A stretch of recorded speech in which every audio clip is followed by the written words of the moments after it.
संतों के द्वारा बताए हुए मार्ग में ना चलने वाला। कह रहे कि ययादति तत्कृपा, यदि वृंदावन की कृपा हो गई और उसने निश्चय कर लिया कि मैं आजीवन वृंदावन वास करूंगा, तो कह रहे कथम वृंदावन सिद्धिम न, उसे कौन सी सिद्धि नहीं प्राप्त हो जाएगी, सब कुछ प्राप्त हो जाएगा। भाई ये बात पकड़ लो, ये थोड़ा बहुत कठिन बात है। क्या? आजीवन वृंदावन वास करना। ऐसी ऐसी परिस्थितियां लुभावनी आती है कि आप चलो बस, ऐसी ऐसी भयावनी परिस्थितियां आती, आपको अब तो चलना ही पड़ेगा।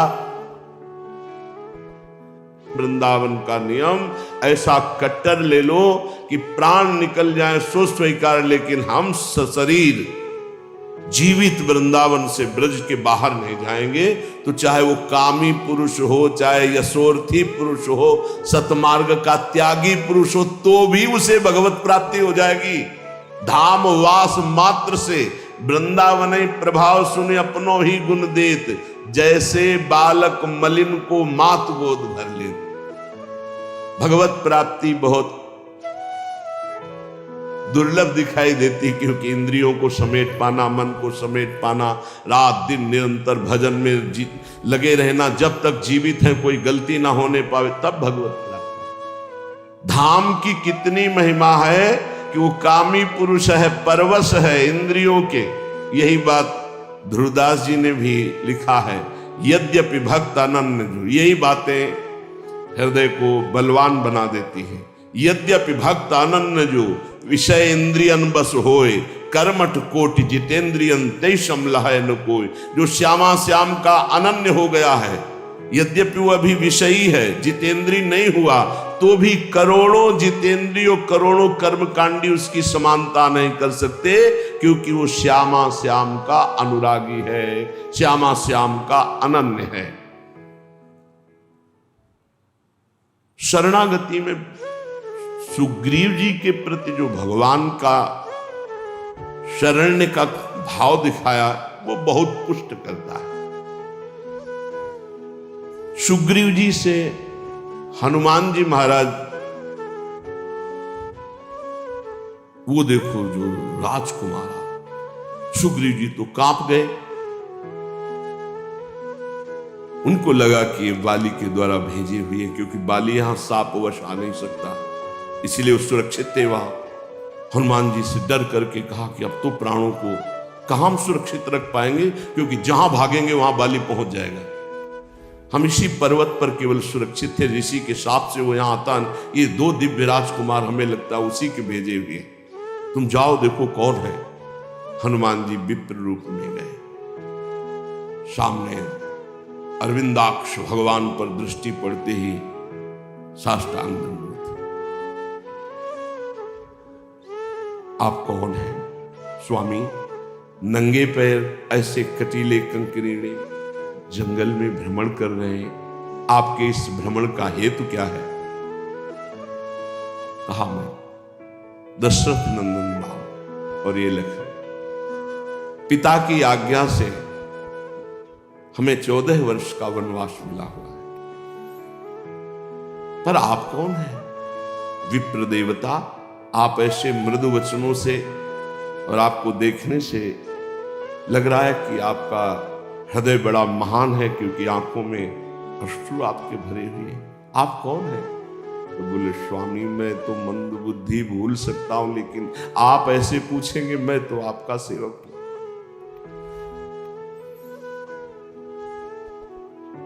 कांधे पे प्रभु को बैठाला, एक उम्र मंद मोह बस कुटिल हृदय अज्ञान, पुण्य प्रभु मोहि विसारे दीन बंधु भगवान। भगवान को सुग्रीव देखकर समझ गए कि ये अनुकूल है, प्रतिकूल नहीं, क्योंकि प्रतिकूल होते तो हनुमान जी ऐसे नहीं लाते। बहुत आनंद। हनुमान जी महाराज परिचय सुग्रीव का श्री राम जी को, और राम जी का परिचय सुग्रीव को देते हैं। जब परिचय सुना और समस्या सुनी, तो भगवान ने कहा तुम चिंता मत करो, मान लो बाली मारा गया, मान लो, तुम निश्चिंत हो जाओ। वो अग्नि को साक्षी करके मित्रता की, हनुमान जी महाराज की कृपा से। सुग्रीव ने कहा प्रभु मान तो लेते हैं आपकी कृपा से, लेकिन बहुत बलवान वाली। देखो ये दुंदुभि राक्षस की हड्डियां हैं, ये ताल के वृक्ष हैं, यदि एक बाण में इनको बेध दो तो मुझे विश्वास हो जाएगा बाली का, भगवान का अमोघ नाम। अब बड़ी प्रसन्नता हुई। भगवान ने कहा जाओ ललकारो जाकर बाली को। खास बात जहां हमें पकड़नी, वो बात को समझना। आज तक राम जी का भजन नहीं किया सुग्रीव जी, हनुमान जी की कृपा से केवल मित्रता हुई। भगवान के वचन पर उसको दोबारा प्रश्न करना पड़ा कि इसको प्रमाणित करो तब मैं मानूं कि बाली को मार दोगे। वो भी भगवान ने प्रमाणित किया। भगवान ने कहा जाओ ललकारो जाकर, ललकार। बाली ने सोचा कि हमारे घूंसे के प्रहार से प्राण बचाकर भागने वाला किष्किंधा के द्वार पर ललकार रहा है। अपनी पत्नी तारा से कहा ऐसा कौन सा बल इसमें आ गया? बोले प्रभु मैंने सुना है कि सर्वलोक महेश्वर भगवान श्री राम से मिल गए, अब आप इनसे वैर मत कीजिए। तो कहा अरे अगर भगवान है तो समदर्शियों मेरा और सुग्रीव का पक्ष विपक्ष क्यों मानेंगे? वो तो समदर्शी हैं, भगवान तो समदर्शी है। चल अब एक ही रूप के बाली और सुग्रीव, ऐसी पिटाई सुग्रीव की त्राहिमाम करके भागे। भगवान के समीप में भगवान से कहा प्रभु एक वृक्ष की ओट में थे। कहा प्रभु कहा था मेरा भाई नहीं, एक काल है, नस नस तोड़ दी, और आपने मारा क्यों नहीं? बोले समस्या थी कि वहां पहचाना ही नहीं जा रहा था कि सुग्रीव कौन और बाली। क्यों भगवान ने पिटवाया? भगवान को पहचानने की जरूरत है, सर्वज्ञ है, सर्वलोक महेश्वर, सर्वत्र विराजमान, सर्वसत्ता, उनको कोई जानने में अभिमान कि देख लो आखिरी में तुम देख लो फिर भी तुम में कोई बल नहीं है, मेरा ही बल महाबल है, तुम्हें कोई बल नहीं। कर पर सा सुग्रीव शरीरा, भगवान ने जीव शरीर स्पर्श किया, पीड़ा गई, नवीन बल जागृत हुआ और एक माला अपनी प्रसादी पहनाई। अब जाओ। फिर ललकारा, फिर आए भगवान ने एक बाण से। बाली का जो प्रश्न था प्रभु मैं बैरी सुग्रीव प्यारा, ये कारण कौन नाथ में मारा? नाथ आप तो मेरे भी स्वामी हैं, मैंने आपका कब वैर किया, कब अहित किया, और इसने कब आपका भजन किया, कब आपका हित किया? आपने उसका पक्ष लेकर मुझे मार दिया। श्री भगवान ने कहा शरणागत का बैरी मेरा बैरी, शरणागत का मित्र मेरा मित्र। तू मेरे शरणागत को जानता है कि मेरी शरण में हो गया, फिर भी वैर करता है। अंततो गत्वा अंत्येष्टि किया करा के सुग्रीव को किष्किंधा नरेश पद पे 4 महीने प्रवर्षण पर्वत पर सरकार विराजमान ने एक बार भी दंडवत करने। ये हमारी बात है, ये हमारी बात है। फिर भगवान लक्ष्मण जी को भेजा और सावधान करके फिर भगवान से जुड़ जाना। हमसे हो सकती भूल, हमसे कमी हो सकती है, हम अजितेंद्री हो सकते हैं, हम कामी हो सकते हैं, हमसे अपराध बन सकता है, लेकिन रहत न प्रभु चित चूक किए कि करत सुरत 100 बार ही। इसको मैंने स्वीकार किया है, ये मेरी शरण में है। वो केवल अपने स्वार्थ की वह शरण, तो भी भगवान उसे अपना शरणागत मानते। ऐसा स्वभाव उमा राम स्वभाव जय जाना, ताई भजन तज भावना। प्रभु का समर्थ नाम, समर्थ धाम, समर्थ लीला, समर्थ रूप ध्यान, किसी एक में हमारी आसक्ति हो जाए। श्रीपाद कह रहे हैं कि यदि वो कामी पुरुष है, पराधीन इंद्रियों के मन के है, वो यश चाहता है, वो सतपथ त्यागी है, लेकिन उसने श्रीधाम वृंदावन के वास का अनन्य अखंड नियम ले लिया, अब उसको कौन सी सिद्धि नहीं प्राप्त हो जाएगी, सब कुछ प्राप्त हो जाएगा। ध्रुवदास जी कहते हैं वह जितेंद्रिय है, विषयी है, लेकिन श्यामा श्याम का अनन्य हो गया है, तो करोड़ों जितेंद्रियों कर्मकांडी उसकी समानता नहीं कर सकते। विशुद्ध सत्व परमे श्रीमद वृंदावन त्वयि कृतानंतापराधस्य त्वमेव शरणं मम, त्वमेव शरणं मम। हे प्रिया प्रीतम, मैं तुम्हारा हूं, बस। तवास्मीति, तवास्मीति वदन्तमपि, मैं आपका हूं। श्यामा श्याम, मैं कैसा हूं ये आप जानते हैं। मैं कोई अपनी पात्रता, गुण, तपस्या, साधना के कारण दावा पेश नहीं कर रहा कि आप हमारे हो, नहीं। तवास्मीति, मैं आपका हूं। आपको तो हजारों लाखों करोड़ों अरबों भक्त हैं, पर नाथ मेरे लिए आप ही हो, मेरे आप ही साधन हो और आप ही साध्य हो। तवास्मीति वदंतमपि मामृषा, और खास बात ये भी मैं झूठ बोल रहा हूं, क्योंकि तवास्मीति मैंने बहुतों से बोला है। मैं आपका हूं, मैं आपका हूं, मैं आपका हूं, बहुत से बोल चुका हूं, ये भी सत्य नहीं है। बहुत सुंदर बात। देखो कैसी प्रभु की महिमा है, अगर वो स्वीकार ना करे तो हम झूठों का काम ही नरक में पूरा हो। विशुद्ध सत्व परमे वृंदावन त्वयि, ये विशुद्ध सत्व में वृंदावन है, अनंत अपार महिमा है। लेकिन इसमें जो करुणा समुद्र विराजमान लाडली लाल है, एक बार कोई हृदय से कह दे, झूठा ही सही, तवास्मीति, मैं आपका हूं। बहुत बड़ी बात, बहुत बड़ी बात, हृदय से। तवास्मीति वदंतमपि परमामृषा, सच्ची कहता हूं प्रभु, ये बात पूरे संपूर्ण हृदय से मैं नहीं कह रहा हूं। कहीं ना कहीं कोई विषय राग, कोई व्यक्ति राग, कोई और होगा, झूठा भी हो सकता है, पर मैं ये कह रहा हूं कि आपके सिवा मेरा कोई नहीं। तो महापतित मप्यात्म कारुण्याद आत्मसात, ओहो, महाकरुणा में श्री प्रिया प्रीतम उसे आत्मसात कर लेते हैं, अपने में मिला लेते हैं, अपना रूप दे देते हैं। किशोरी मात्मानम, अपना रूप सहचरी वपु। श्री लाल प्रिया की इच्छा ही सहचरी है, लाल प्रिया का मन ही सहचरी है, लाल प्रिया की संधनी शक्ति ही सहचरी है। ऐसे एक बार जो हृदय से बोल दे मैं आपका हूं, तो ये कभी छोड़ते नहीं हैं।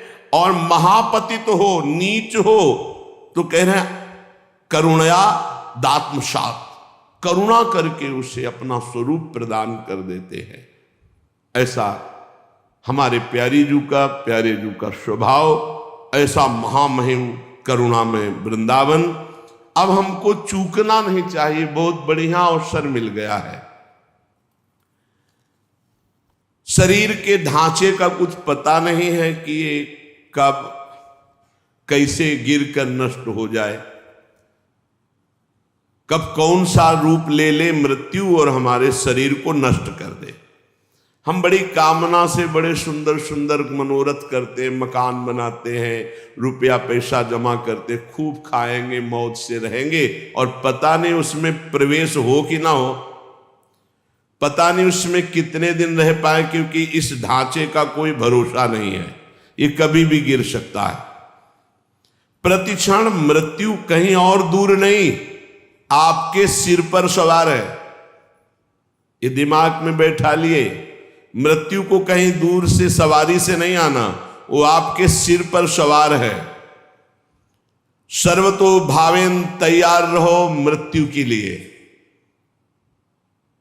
सर्वतो भावेन तैयार रहो मृत्यु के लिए। तैयारी क्या है? नाम जप, हर समय नाम जप, आप तैयार हैं। जो पहले से तैयार न थे, पछता पछता कर चले गए, हम तुम सबको जाना है, जाने की तैयारी कर लो। रहे न रावण समभिमानी, हिरणा कश्यप संवरदानी। हम तुम सबको जाना है, जाने की तैयारी कर लो। जो पहले से तैयार न थे, पछता पछता कर चले गए। प्रतिक्षण मृत्यु सर पर सवार है, सर्वतो भावेन मृत्यु के लिए तैयार हो जाओ। मृत्यु जीवन का अंत करेगी ही तुम्हारे, जीव का नहीं, जीव का नहीं, जीवन का। इससे जितना भजन कर लोगे तो तुम अपने स्वरूप का रहस्य जान जाओगे। मृत्यु शरीर को नष्ट करती, तुम्हें नहीं। यदि ये ज्ञान प्रबल जागृत हो गया तो मृत्यु की मृत्यु हो गई, निर्भय हो जाओगे। यदि ये बात ना हो तो प्रभु की शरण में हो जाओ तो निर्भय कर देंगे। एक ऐसी भूमा स्थिति जागृत हो जाएगी जहां मृत्यु का कोई भय नहीं है। अतएव सब तरह से सदा सर्वदा सावधान रहो। जीवन की एक एक श्वास मृत्यु निकाल रही तुम्हारे पास। जैसे 1 लाख श्वास है, अब गई तो माइनस होती चली जा रही। 1 साल की श्वासें निकल गई, लोग आनंदित होते हैं, हैप्पी बर्थडे, जन्मदिन में प्रसन्नता प्रकट करते हैं। नहीं, जिसकी रकम कम होती वो शोकित होता जाता है। माल बहुत ऊंचा खरीदना है और रकम वैसे ही कम थी और वो भी खर्चा होती चली जा रही। माल खरीदना है भगवत प्रेम, जीवन मुक्तता, और वो रकम श्वास श्वास नाम जप, और वो श्वासें 1 वर्ष की खाली चली गई और हम हैप्पी बर्थडे मनावे। कैसी हमारी अज्ञानता है। मृत्युकालीन जिसका नाम चलता होता है तो इस शुभ चिंतन के प्रभाव से वर्तमान में नाम चलता होता है, उसकी मृत्यु शुभ हो जाती है, बड़ा मंगलदायी मृत्यु होती है। भगवान का नाम जपते जपते शरीर छोड़ दे, ये सबसे बड़ी बात। या तो ब्राह्मी स्थिति ब्रह्माकार वृत्ति, और या भगवान का नाम जप करते हुए, 2 में ही भगवत प्राप्ति। इससे मृत्यु को सदा पहचानो कि मेरे सिर पर सवार कभी भी हो सकती, घटना प्रतिघटना कभी कुछ भी हो सकता है। शरीर पता नहीं रहे कि ना रहे, इसलिए राधा राधा राधा राधा। भगवत स्मृति प्रतिपल यदि है तो घबराहट नहीं होगी, भय नहीं होगा, बड़े आराम से शरीर छूटेगा। शरीर तो छूटना ही है और बड़े आराम की व्यवस्था में पहुंच जाओगे जहां श्यामा श्याम परमानंद बरस रहा है। इस क्षणभंगुर शरीर में भजन ही सार्थक है। जितना भजन कर लोगे उतना ही सार्थक जीवन जाएगा। पर कामनाओं के कारण भजन नहीं हो पाता। जिसने समय रूपी संपत्ति पर महत्ता दे दी वो महान बन गया। ये कामनाएं हमारे समय को भगवान से विमुख करके नष्ट कर रही है। अरे भाई, कल्प 2 कल्प वाला शरीर तो है नहीं। 100 वर्ष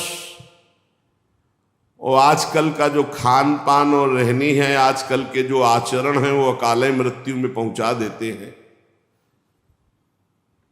70-80 तक तो पहुंचना मुश्किल हो रहा है। अब इतने रोग चल गए हैं, नौजवान हैं, high blood pressure, low blood pressure, 500 sugar, ये वो, मतलब मृत्यु बिल्कुल पूरी व्यवस्था की है।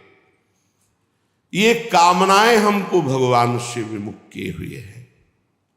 ये कामनाएं हैं तो बड़ी तुच्छ, पर हमको बड़ी महान समझ में आ रही हैं, बड़ी उत्तम समझ में आ रही। अगर उत्तम और महान न समझ में आती तो कामना छोड़कर भजन करते। कर्तव्य का पालन करो, कामना की जरूरत नहीं। कर्तव्य पालन करते हुए फल में समान भाव रखो। सुख दुख समय कृत्वा लाभा लाभ हो जया जय हो, जय हो या पराजय, लाभ हो या हानि, सुख हो या दुख, अपने कर्तव्य कर्मण्येवाधिकारस्ते मां फलेषु कदाचन। फल की इच्छा, फल में ही कामना, फल में ही दुर्गति, फल में ही बंध जाना, फल में ही भजन विमुख हो जाना है। भक्ति की कमी, कामना की वृद्धि, यही हमें भजन से विमुख किए हुए है। हम प्रभु को छोड़ करके अगर हमारी कामना भी हो तो किसी और की तरफ ना हो।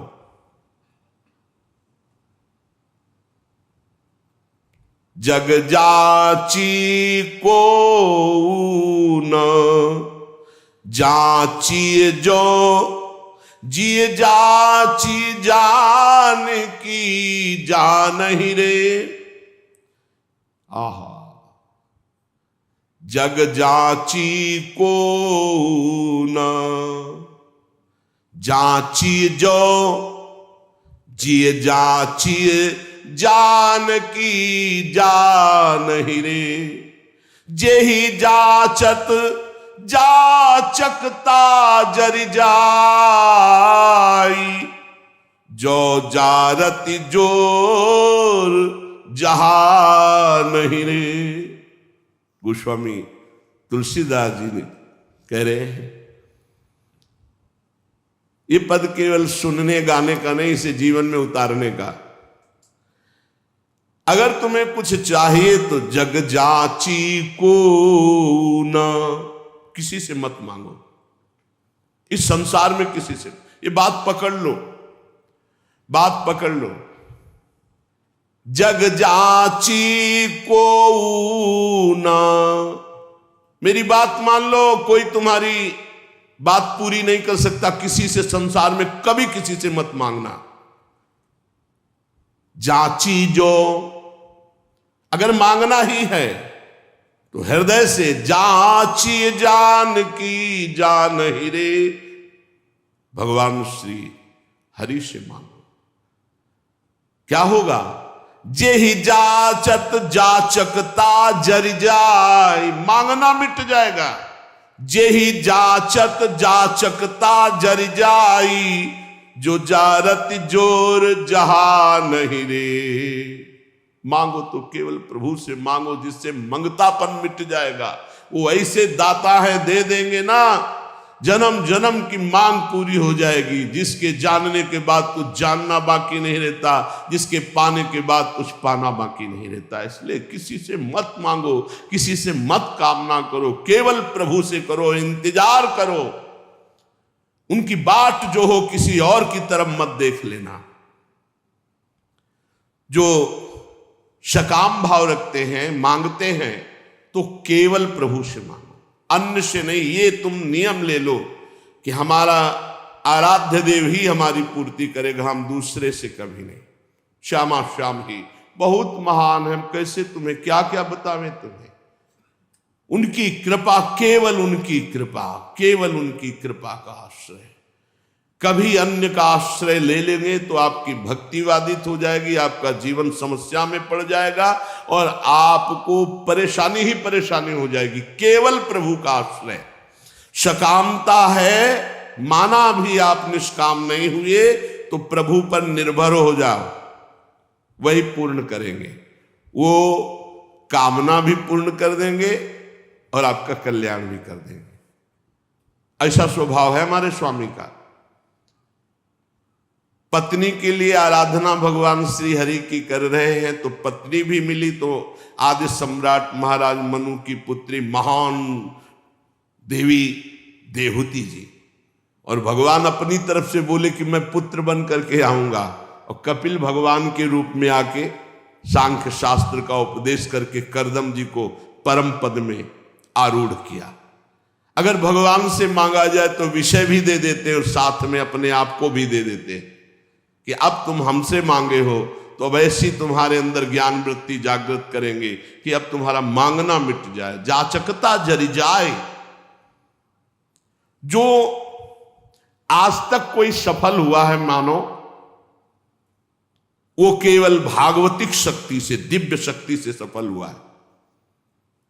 किसी को अगर सफलता लौकिक, पारलौकिक, वास्तविक सफलता का मतलब रुपया पैसा बढ़ जाना, लोग संपत्ति, यश, मान, कीर्ति नहीं। काम, क्रोध, लोभ, मोह, मद, मत्सर, इन पर विजय प्राप्त करना सफलता है। और तुम लाखों उपाय कर लो, इन पर विजय प्राप्त नहीं कर सकते। इन पर जो सफलता प्राप्त करना है वो केवल भगवान की शक्ति से होता है। भगवान के एक संकल्प मात्र से अनंत ब्रह्मांड प्रकट हो गए। वो भगवान तुम्हारे लिए क्या नहीं कर सकते।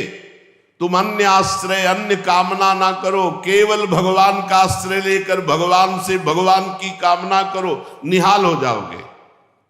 अगर द्रौपदी जी अन्य आश्रय न लेकर के पहले ही भगवान को आर्तभाव से पुकार देती तो समस्या इतनी नहीं बढ़ पाती। समस्या आई तो बहुत जगह मन फैला द्रौपदी जी का। पति हैं, भीष्म जी आदि हैं, हम बड़े बड़े बुजुर्ग जन हैं, भला ऐसा कैसे होने देंगे। और जब कोई नहीं रोका तो अपनी भुजा, अपना दांत का बल, यही सब बातें हमें भगवान से दूरी बनाए हुए, समय की दूरी बनाए हुए। और जहां उन्होंने सब आश्रय छोड़ा और एकमात्र भगवान को पुकारा तो भगवान वस्त्रावतार हो गया। ये केवल कथा सुनाने और पढ़ने की विषय, सुनने का, पढ़ने का विषय नहीं, ये जीवन में उतारने का है कि चाहे विपत्ति हो, चाहे कामना हो, कैसी भी परिस्थिति, सीधा श्री भगवान से आर्त भाव से अन्य आश्रय छोड़कर पुकारे तो हमारे जीवन का बहुत बहुत आनंदमय परिवर्तन हो जाएगा।